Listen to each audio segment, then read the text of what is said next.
Bueno, la biopsia de piel sabemos que es un procedimiento bastante común, muy útil, que se realiza muy frecuentemente, puesto que la piel es el órgano, pues, que más visiblemente está, ¿no? O sea, digo, a diferencia de que alguien que quiere hacer una biopsia de riñón o de pulmón o de hígado, es más complicado, la piel, pues, está directamente a la vista. El examen histopatológico es bastante costo efectivo, puesto que no necesitamos prácticamente de instrumentos pues, muy avanzados o muy costosos y nos da bastante información, ya sea si es un padecimiento tumoral o es inflamatorio y obviamente el objetivo es dar un diagnóstico certero. Para que una biopsia funcione bien, hay muchos pasos, ¿no? Primero el tipo de biopsia que se va a tomar, qué lesión de todas las que tiene el paciente se va a biopsiar y cuál es el medio para transportarlo. Además, sobre todo en las patologías que son inflamatorias, tiene que haber una adecuada correlación clínico-patológica con una buena descripción y con las fotografías, porque hay enfermedades que tienen los mismos patrones histológicos y solo por la histología no podemos llegar a un diagnóstico, sino que necesitamos de la correlación para entonces decirle al clínico más o menos, en primer lugar esto, en segundo lugar esto. O sea, como que darle una opción y que él pues vaya viendo esa parte. Si bien está haciendo lo que nosotros hacemos al revés, lo que nosotros clínicamente nosotros pensamos, pues es una enfermedad eritemato escamosa y puede ser esto y esto. Nosotros lo vamos de la clínica hacia el histopatológico y él nos hace del histopatológico hacia la clínica, ¿vale? Digo, eso obviamente en lo inflamatorio. Ya en lo tumoral, pues es un poquito más, bueno, o sencillo o complejo, dependiente, ¿no? Entonces, siempre en la biopsia de piel, lo primero es cuál es mi sospecha clínica, ¿no? O sea, no es nada más, nunca jamás es de que le tomo a saber qué, a ver qué sale, como, no. Siempre es, yo la tomé porque pensé que podía hacer esto, o esto, o esto, o esto, ¿no? ¿Qué diagnósticos diferenciales puedo tener? ¿Qué información quiero de la biopsia? Ejemplo, si es un tumor, ¿no? Entonces, obviamente, ahí voy a querer los márgenes. Si el tumor está en contacto con los márgenes, si no, ¿cuál es la mejor lesión para enviar a patología que ahorita vamos a ver? Y algún examen específico que requiere alguna técnica de fijación especial, que ahorita también vamos a ver. Entonces, en cuanto a los materiales y a la fijación, siempre la finalidad es mantener claras y consistentes las características de la lesión y preservar el tejido lo más íntegramente que se pueda.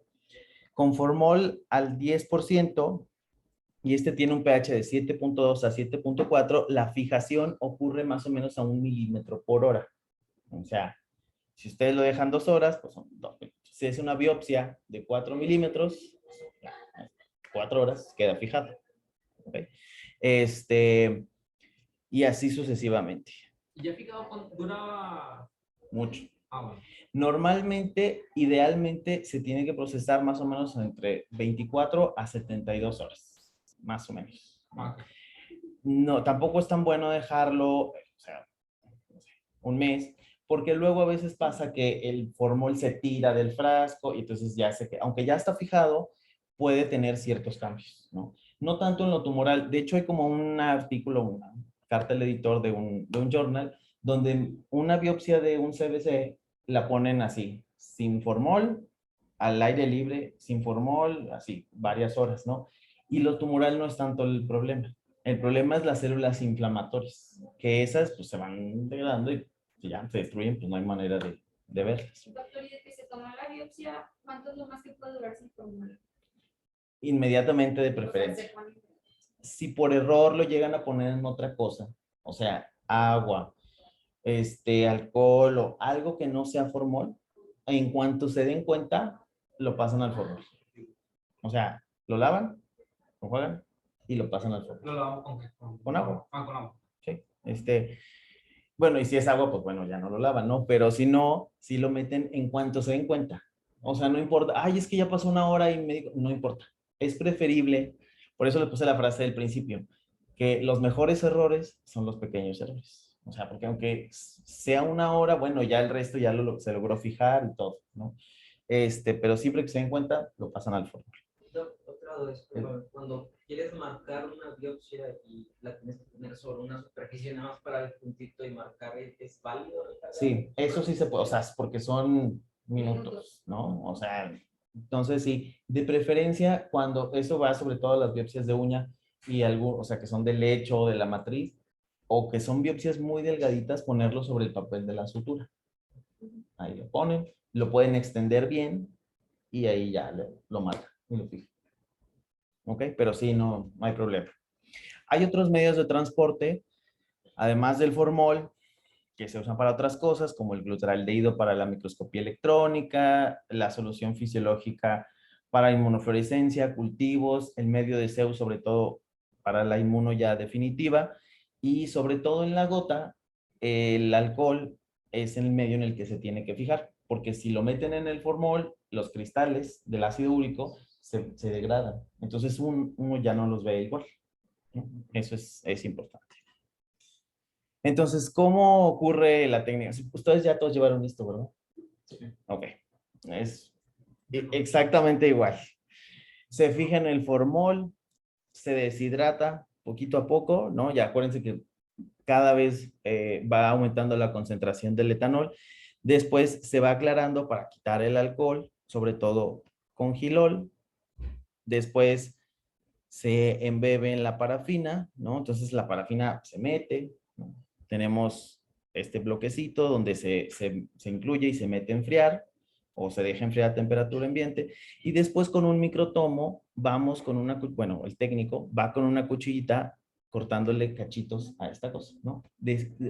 Más o menos son como entre 4 y 5 micras.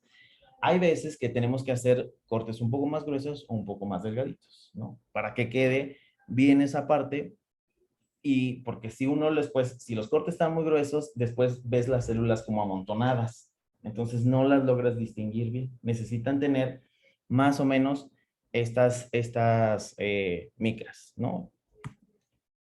Después se pone en baño de flotación, se disuelve la parafina con el agua tibia, se pone el tejido en el portaobjetos, se tiñe, después se pone un pegamento y se pone el cubre, ¿no? Y ya el técnico, eso es lo que nos entrega.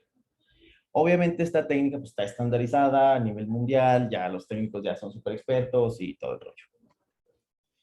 Ahora, ¿cómo se puede hacer una biopsia de piel? Normalmente hay miles de tipos, pero sobre todo por ponches o sacabocados que se recomiendan en dermatosis inflamatorias, en exantemas difusos, por rasurado, que pueden ser obviamente pues, fibromas blandos, verrugas o algunas otras cosas, curetajes sobre todo de queratosis seborreicas. Normalmente, y lo más adecuado, siempre es tomar un uso. Siempre que puedan tomar un uso, tomen un uso. O sea, eso forever. Los dermatopatólogos y los patólogos en general, entre más información, entre más tejido nos den, es mejor. Mira, o sea, donde yo me formé en el GEA, la doctora Tuz nunca jamás a una biopsia le ponía muestra insuficiente. Nunca jamás. Así podría ser 2 milímetros de la matriz ungueal, había un reporte. Pero, como les digo, o sea, entre más información nos den, más les podemos dar a ustedes. ¿No? Nunca escatimen en tejido. Así le puedo dar, quítenlo todo. ¿Qué opinas de que en Estados Unidos, Australia y Nueva Zelanda hacen todo por rasurado los... Ahorita vamos a ese punto. Ahorita vamos. Entonces, en general, en los tumores se prefiere la porción más gruesa evitando las áreas de necrosis. ¿Por qué? Porque yo, o sea, el microscopio, si veo necrosis, no se ve nada. O sea, si está todo necrótico, no veo ni una célula, no se ve nada, ¿no? Entonces, lo más grueso, pero sin que haya necrosis. En las enfermedades ampollosas, obviamente el borde de la lesión perilesional, la ampolla más reciente, si pueden tomar la ampolla completa, es lo mejor, ¿no? Ahorita les vamos a explicar un poquito más eso. Y en las úlceras, el borde de la úlcera, incluyendo la perilesional, ¿no? Si es una dermatosis generalizada, pues la zona más característica o la más reciente, y en las vasculitis, igual. ¿Ok? Sobre todo en las vasculitis, si las lesiones de las que ustedes lo van a tomar tienen más de 24 horas, las células inflamatorias van perdiendo y luego ya la imagen histológica ya no es tan clásica. Entonces, vasculitis, todo reciente. ¿Qué cosas sí tienen que dejar que, como un poquito más, por ejemplo, psoriasis o pitiriasis rubra pilar? Ahí sí tienen que dejar un poquito de las más establecidas, ahí sí se la toman. Entonces, primera cosa que tienen que hacer, para tomar una biopsia? Sí. Además del consentimiento informado. Ya, escogiste, primero escogiste, ¿no? Escogiste, ya tienes todo el material, ya vimos la fijación, ya tienes el, ya está todo. ¿Qué sigue? ¿De dónde? Una vez que escoges de dónde, ¿qué sigue? El método. El método, exacto. Pero eso es escoger. Bueno, o sea, y después, una vez que escoges el método, antes de que agarres lo que sea que vayas a agarrar, no, antes. Es que aquí lo hacen automático, pero en la vida real no siempre ocurre. Es tomarle una foto. Ah, Siempre. Siempre.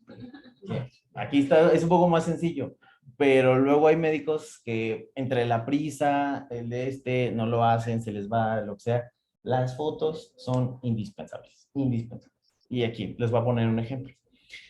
Este es un melanoma del aparato unguial, ¿no?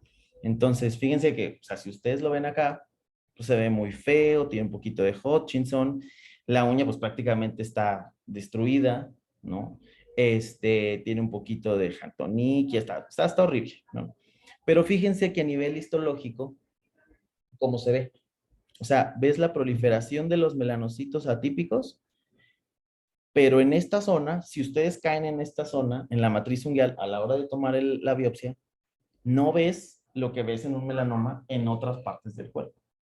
O sea, no ves ahí unos 300 millones de nidos de melanocitos, no, ves 1, 2, 3, y entonces brincados, y luego otro, y luego otro, ¿no? Y entonces, para nosotros, siempre en las lesiones melanocíticas, sobre todo las sacrales, poder diagnosticar adecuadamente, necesitamos la correlación y necesitamos la foto. Porque con esta, o sea, con este Hutchinson, con todo, o sea, yo no le puedo decir al clínico, ay, pues nada más es proliferación atípica de melanocitos. O sea, porque él se va a quedar así como que, ¿eso qué?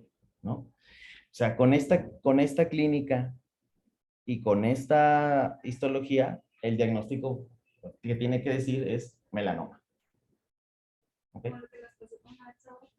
Sí. Tomamos 2 biopsias y habíamos tomado otra 2 años antes y las 3 decían que era proliferación de los típicos. Y con la primera sí estaba muy, 2 años atrás estaba penititas, o sea, muy poco sugestiva, una melanología apenitas irregular. Muy chiquita. Muy chiquitita, pero dije, no, o sea, las irregulares. Tomé biopsia de la matriz, de 3 milímetros, que era lo que apenas tenía. Y luego ya 2 años después vino con su bañadote. Le volví a tomar y volvieron a reportar la misma yo. No te Eso pasa. pasa. En las lesiones sacrales, o sea, las lesiones melanocíticas siempre tienen que ir con correlación, siempre. Porque luego, y ya me ha pasado, o sea, luego en el GA vemos así unos melanomas, o sea, sí, pero era una bola gigante y ves así, 20 melanocitos. Entonces, o sea, con esa clínica y esos melanocitos atípicos, aunque no sean 2 millones, o sea, no hay otra cosa, es un melanoma. Porque si no, pasa eso. Que luego a veces se retrasa, se retrasa. Y entonces ya no es nada más la amputación del dedo. Ya es la amputación, la metástasis y ya es ya. Esta paciente tenía 23 años, 19 años y tenía Breslow todavía después de 2 años. Bueno, Le amputaron. O sea, le amputaron y PET scan y toda la cosa y Breslow. Entonces yo digo, bueno. pues para que vean. Entonces, Sí, siempre la foto. Antes de que, o sea, cuando ustedes vayan a agarrar el bisturí, el sacabocado, lo que sea que vayan a agarrar, piensen, ya le tomo foto. Y de dermatoscopio. Ajá, también. Antes de todo, sí, porque obviamente la etélica, entonces ya no se ve igual, ya se ve brilloso, ya no. Y bueno, la dermatoscopía, si tú le pones la télica, dependiendo del tipo, pues ya no se ve igual. Entonces, es indispensable. Entonces, foto. Ahora, con esta parte de los tumores. Sí, como decía Jared, normalmente, y estos son de las guías de la Academia Americana de Dermatología para el melanoma, normalmente hacen esta como que se llama sauserización, ¿no? Como un rasurado, pero profundo, ¿no? Yo les diría, si es una lesión melanócica, si ustedes están sospechando melanoma, quítenlo todo. Sí se puede quitar todo, evidentemente, ¿no? O sea, si les da Obviamente, ahorita vamos a ver la cara o las manos, los pies, lo que sea. Pero siempre, si se puede quitar todo, quítenlo todo. No se compliquen la existencia. No le quieren hacer un punch, ¿no? Porque luego si ustedes le hacen un punch en esta parte, pues, o sea, no ven el espesor del tumor, ¿no? Si ustedes hacen un usote y le quitan absolutamente todo, le pueden ver el breslo, o sea, yo puedo ver el breslo, y eso es el factor pronóstico más importante del melanoma. Esa es pregunta de la vida, ¿no? Aparte que clínicamente, no nada más patológicamente ayuda, sino que clínicamente nos ayuda a que si tiene un tumor aquí y ya le quito el tumor, ya a la hora que yo le voy a hacer ampliar los márgenes, para mí es mucho más sencillo que quitar una lesión más pequeña. Entonces sí, en esos casos, si lo puedes quitar todo, de hecho el melanoma es, si lo puedes quitar todo, se quita todo. Todo, todo. Y de la parte más gruesa, o si es una lesión, no sé, es una bola gigante, tú le tomas de la parte más gruesa, que sea incisional, ya, diagnóstico de melanoma, bueno, eso ya pasa a la siguiente ventanilla, ya no es el dermatólogo, bye, ¿no? Pero siempre importante. ¿Cuándo no se toman biopsias, o sea, excisionales o completas en el melanoma? En léntigo maligno en la cara, ¿no? Pues digo, si tiene un léntigo maligno de toda la mejilla, ni modo, arranques la mejilla, ¿no? O sea, ahí le puedes tomar una incisional. En sitios sacrales, lesiones que son muy grandes, cuando no sospeches o no tengas mucha sospecha de melanoma o cuando no tengas mucha idea si es melanocítico o no es melanocítico. Pero fuera de ahí, siempre. Ahora, esta parte de que los melanomas necesitan biopsiarse, bueno, en las extremidades, sí, en esta dirección, no, pero luego había esa parte, otra controversia en el tronco o en otros lugares, que si no la tomabas, la biopsia en el sentido que va el drenaje, que por luego si la tomabas incisional, se regaba y entonces, bueno, mentira, ¿ok? En las extremidades sí se toma de manera lineal, pero ya saben ustedes por las líneas del ángel y el cierre de la piel, pero en el resto del asunto no importa. ¿Ok? Lo importante del melanoma es sospecharlo, biopsiarlo, diagnosticarlo. Así. Ahora, entonces, de acuerdo a los niveles de evidencia, si la pueden tomar completo con 1 a 3 márgenes, márgenes de 1 a 3 milímetros, lo mejor. Biopsias parciales o incisionales en ciertos casos, y obviamente, pues, una excisional, si es competencia del dermatólogo, ya, una vez con el diagnóstico. ¿Qué sí se tiene que mandar siempre que manden algo que piensen que es melanoma? Obviamente la edad, el sexo, la localización anatómica, si todo lo que viene en el, no sé qué si es incisional, el tamaño, si tiene satelitosis, obviamente la foto clínica, y si hay dermatoscopía, pues ayuda bastante. Ahora, otro tipo de tumores, por ejemplo, CBCs, ¿no? Que está a lo mejor como que no está tan clásico. Es lo que les decía Jared, que en otros países se usa más como el rasurado, que es como profundo. Entonces, si ustedes piensan, paciente con CBC, y le hacen un rasurado profundo hasta aquí, ¿no? Pero es un tipo de CBC que es más infiltrante o es morfeiforme, se están perdiendo de toda esta información. ¿Okay? Entonces, en general, tumores malignos, yo siempre les diría lo más que puedan quitarlo todo o una buena cantidad, pero que incluya o sea, la dermis profunda y si pueden el tejido celular subcutáneo, prefiero. Aquí, entre más le den, más. Ahora hay otros tumores como el dermatofibrosarcoma protuberans, que luego les toman así unas biopsitas así, así, bien superficiales. Y para hacer el diagnóstico de este tumor necesitamos la arquitectura. O sea, necesitamos todo esto. O sea, vean dónde va el tumor desde aquí hasta, vean, o sea, hasta abajo, hasta el tejido celular subcutáneo. Y esto es lo que nos da bastante información de que es un dermatofibrosarcoma. Como ejemplo. Ahora. Esa sería la parte maligna de los dermatofibromos, por así decirlo. Ajá. El dermatofibrosarcoma. ¿No? Que es como el diferencial. Que luego es dermatofibroma versus dermatofibrosarcoma. Y tú me envías un rasurado y yo, entonces, hay más rollo. Porque ahí tengo que usar inmunohistoquímica, ahí tengo que usar, ahí ya no puedo valerme nada más del patrón porque no lo veo. Entonces, sí es un poquito más complicado, ¿no? Ahora, vasculitis. La más común que es la vasculitis leucocitoclástica. Siempre del centro de las lesiones precoces. Las guías dicen que por arriba de la rodilla, pero en general de la lesión más reciente y más característica, ¿no? El tamaño de la biopsia depende de los vasos que estén afectados y sobre todo lesiones que no estén más de 24 horas. Amo este esquema y este esquema siempre lo usamos nosotros.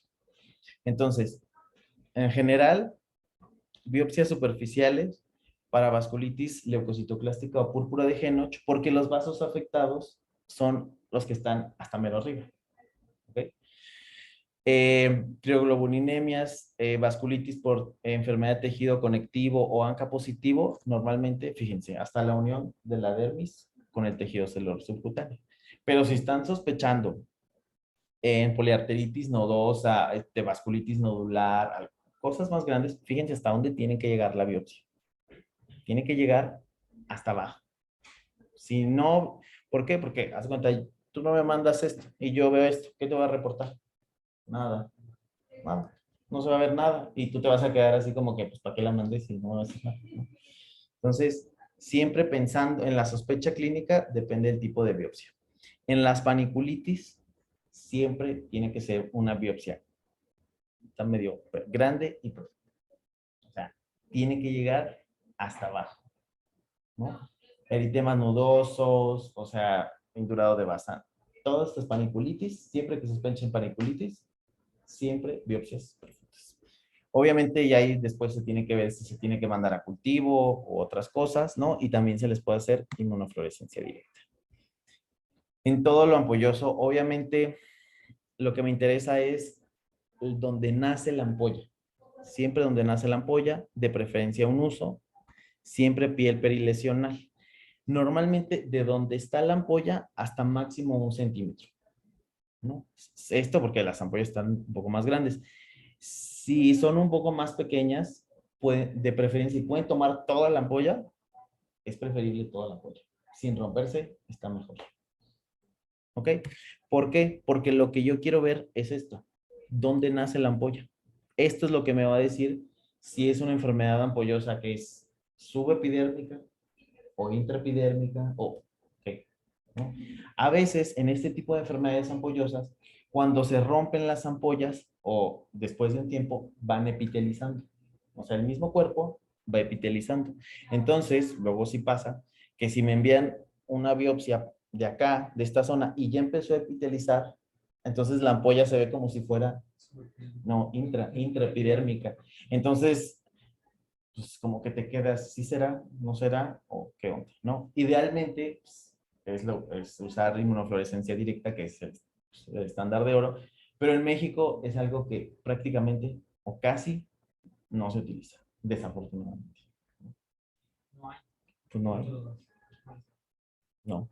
Y bueno, eso lo preguntan en el examen de consejo y en la vida y en todo pero eso no se hace prácticamente. Casi ningún hospital lo hace. Hay una doctora que es la doctora Soto, que ella se encarga, hace como las inmunos de riñón. Ella empezó en Chávez viendo todo lo de riñón. Y después ella empezó a aprender a ver las de piel. Y entonces es casi la única persona en México que realmente como que las sabe leer y hacer y ver todo. Es un rollo, ¿no? Pero pues no es algo casi que en nuestro país se usa. Nosotros en San Luis sí teníamos o sea, teníamos nuestro Microscopio.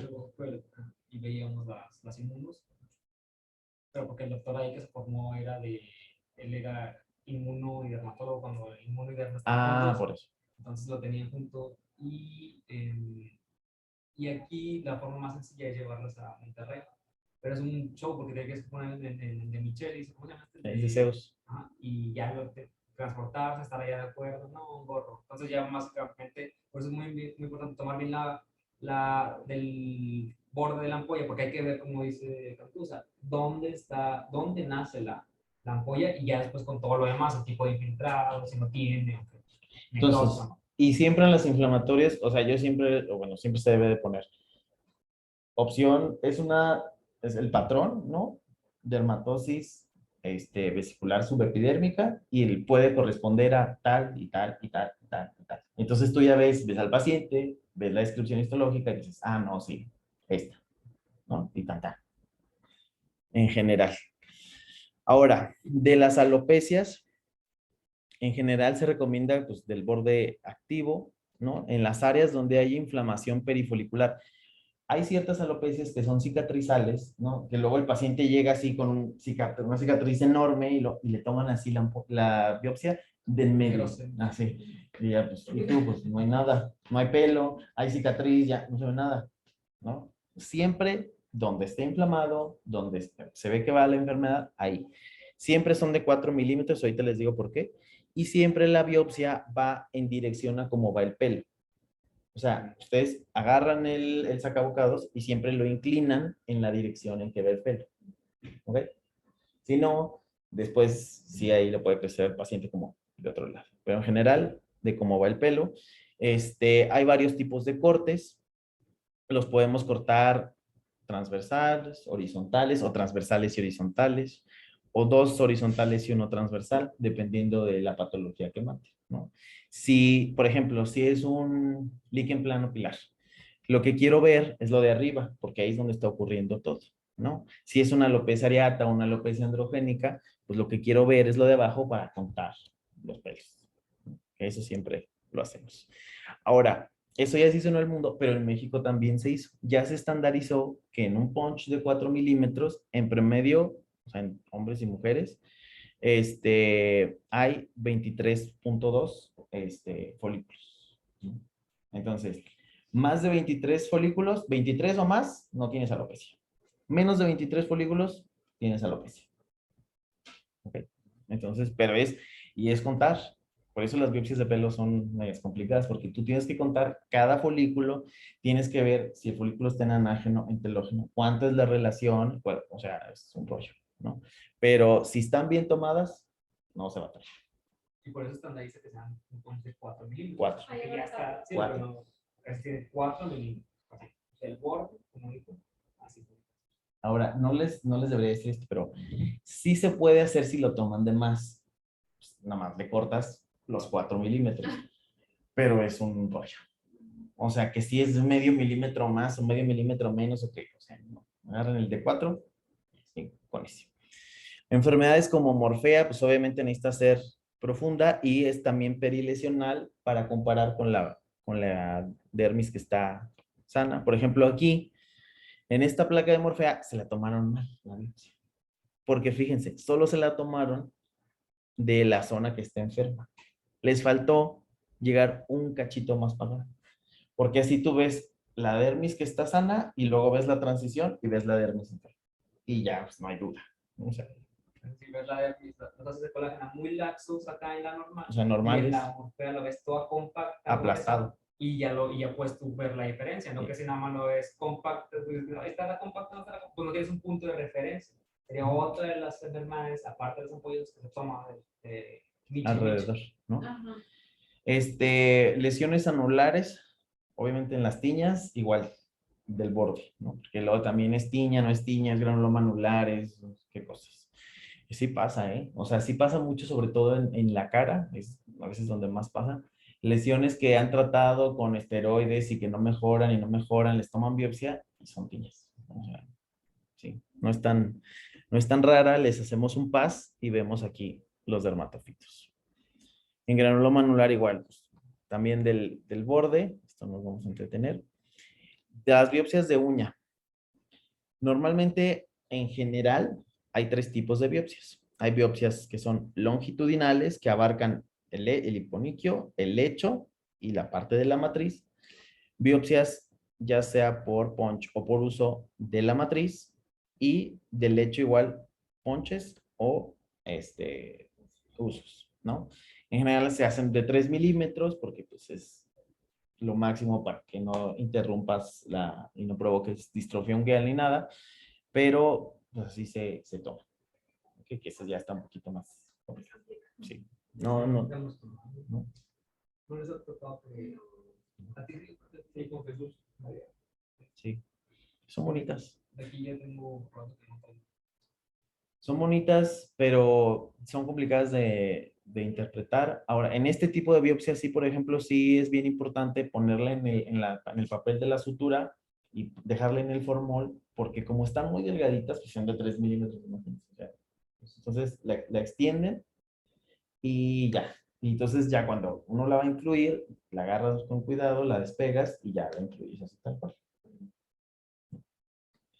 Ese no se batalla. Y esto que es de tensiones que es muy breve, ¿no? Entonces, obviamente, de cuando el técnico los deja así, ya las sacó del baño, las va a teñir, la HI es de rutina, hay otros tinciones especiales. Normalmente la hematoxilina es catiónica, por lo que tiene una afinidad por sustancias ácidas y normalmente se tiñe de azul o de morado. Y la eosina, que es aniónica, tiene afinidad por sustancias básicas y se tiñe de rojo o de rosa. Entonces, a ver, aquí cuál es la... Si ya pasaron por esto, ya deben de ser expertos. ¿Quién les da esto? Ahora, Ojeda. La doctora Sandra. Ah, Cristo. Todavía. Bueno, entonces, a ver, ¿qué es lo que tiñe cada cosa?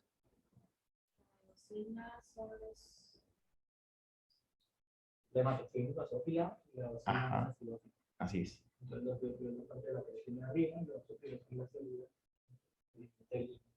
El epitelio. Ajá. Ahora, el núcleo se ve más basófilo, ¿no? ¿Por qué? Porque tenemos ácido desoxirribonucleico, entonces, por consiguiente, ¿no? Y vean que esto se ve más eosinófilo, que son los haces de colágeno, donde no, en esta zona que no hay células, y obviamente los núcleos de las células, de los fibroblastos y de todo lo demás, se va a ver más basófilo. Hay muchas tinciones especiales, lo vamos a ver así, micro breve. Una de ellas es el tricrómico de Masson, ¿no? Entonces nos tiñe los epitelios, la membrana basal, el colágeno, y aquí vemos un poquito de nada de las fibras elásticas, pero en general nos sirve para ver el tejido conectivo, ¿ok? Este es, por ejemplo, una morfea, o sea, entonces vean cómo el colágeno, en vez de estar laxo, está todo así empastado, ¿no? Y se ve en el HI. Las fibras elásticas o el Verhoef-Van Gieson, que son la combinación de dos. Entonces la colágena se ve roja y las fibras elásticas se ven negras. Entonces, fíjense, aquí no hay, esto es una cosa que se llama netoderma, donde se pierden las fibras elásticas aquí. Y en esta zona, como si tomaban bien la biopsia y es translesional, ves como la dermis normal. Okay. La usamos también para ver la elástica interna de las arterias, que como saben, las venas no tienen. El PAS es una tinción que usamos bastante, ¿no? Nos ayuda, pinta el glucógeno, las paredes de los hongos y algunas cosas de la colágena. Entonces, como veíamos en las tiñas, le hacemos, a veces no se ven, o sea, literal hay veces hay biopsias que tú las ves y le buscas y no ves nada. Y siempre ya, le haces un PAS y así, está lleno, ¿no? De dermatofitos. Por eso muchas veces te lo ponen ahí en la descripción los dermatopatólogos.